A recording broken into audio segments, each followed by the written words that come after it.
Yes, thank you Vijay Bhaskar. ఏదైతే సంక్రాంతి పండుగను పురస్కరించుకొని నగరాలు మొత్తం పల్లెబాట పట్టడంతో అటుపక్క టోల్ ప్లాజాల దగ్గర వాహనాల రద్దీ నెలకొన్న క్రమంలో మరోవైపు ఆర్టీసీ బస్టాండ్లు కూడా పూర్తి స్థాయిలో కిటకిటలాడుతున్న పరిస్థితి అయితే కనిపిస్తూ ఉంది. ప్రస్తుతం మనం విజయవాడ ఆర్టీసీ బస్టాండ్ దగ్గర ఉన్నాం. ఇక్కడ చూసినట్టయితే ఏదైతే అటు హైదరాబాద్, చెన్నై, బెంగళూరు వంటి నగరాల నుంచి పల్లెబాట పట్టున్న ప్రయాణికుల కోసం పూర్తి స్థాయిలో ఆర్టీసీ కూడా ప్రత్యేకమైన బస్సులను ఏర్పాటు చేసింది. ఏదైతే విజయవాడ కేంద్రంగా సమీప ప్రాంతాలకు వెళ్లే ప్రయాణికులు కూడా పూర్తి స్థాయిలో విజయవాడ కేంద్రంగా ప్రయాణాలు చేస్తున్న నేపథ్యంలో ఆర్టీసీ బస్టాండ్ దగ్గర కూడా పూర్తి స్థాయి రష్ అయితే మనం స్పష్టంగా చూడొచ్చు. నిన్నటి నుంచి ఏదైతే దాదాపు 2 వీకెండ్లు ఈ సంక్రాంతి పండుగకు కలిసి రావడంతో నిన్నటి నుంచి బస్సులో ప్రయాణించే ప్రయాణికుల సంఖ్య భారీగా పెరిగిందని చెప్పుకోవచ్చు. మనం విజువల్లో కూడా చూస్తున్నాం. ఏదైతే నిన్నటి నుంచి మొదలైన ఈ రష్ ఇప్పటికీ కూడా కొనసాగుతూనే ఉంది.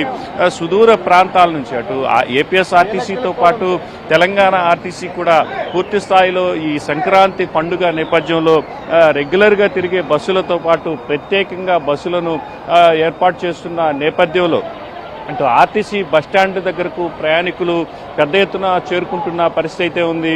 ఏదైతే విజయవాడ ప్రధానంగా ఇటు హైదరాబాద్ నుంచి చెన్నై, అదేవిధంగా బెంగళూరు నుంచి వచ్చే ప్రయాణికులకు సెంట్రిక్గా ఉంటున్న నేపథ్యంలో డైరెక్ట్ బస్సులు అందని పరిస్థితుల్లో దాదాపు ప్రయాణికులు కూడా విజయవాడకు తమ ఆల్టర్నేటివ్ పాయింట్గా ప్రయాణాలు చేసేందుకు తీసుకుంటున్న పరిస్థితి అయితే కనిపిస్తూ ఉంటుంది.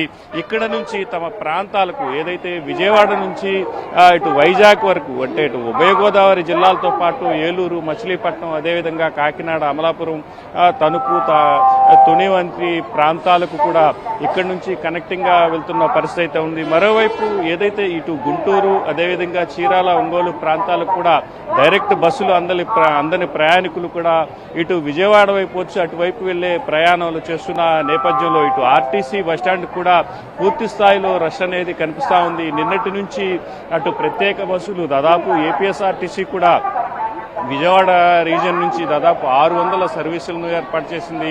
అదేవిధంగా పండుగ రష్ నేపథ్యంలో దాదాపుగా 2500 వరకు సర్వీసులు అంటే రాష్ట్ర వ్యాప్తంగా ఒక ప్రాంతం నుంచి మరో ప్రాంతానికి అదేవిధంగా మహానగరాలను కనెక్టింగ్ చేసేలా ప్రత్యేక బస్సులను కూడా నడుపుతున్న నేపథ్యంలో ఆ ప్రయాణికుల భారం మొత్తం ఆర్టీసీ బస్టాండ్లపైనే పడుతున్న పరిస్థితి అయితే కనిపిస్తూ ఉంది. మొత్తం మీద ఏదైతే ఈ సంక్రాంతి పండుగ రష్ మాత్రం మరొక రేపటి వరకు కొనసాగే అవకాశం అయితే స్పష్టంగా ఉంది. ఈ నేపథ్యంలోనే అటు ఆర్టీసీ అధికారులు కూడా ప్రత్యేక ఏర్పాట్లను చేశారు. ఎప్పటికప్పుడు బస్ సర్వీసులను కూడా ఏర్పాటు చేస్తూ ప్రయాణికులకు ఇబ్బంది లేకుండా చూస్తున్న పరిస్థితి మాత్రం స్పష్టంగా కనిపిస్తూ ఉంది.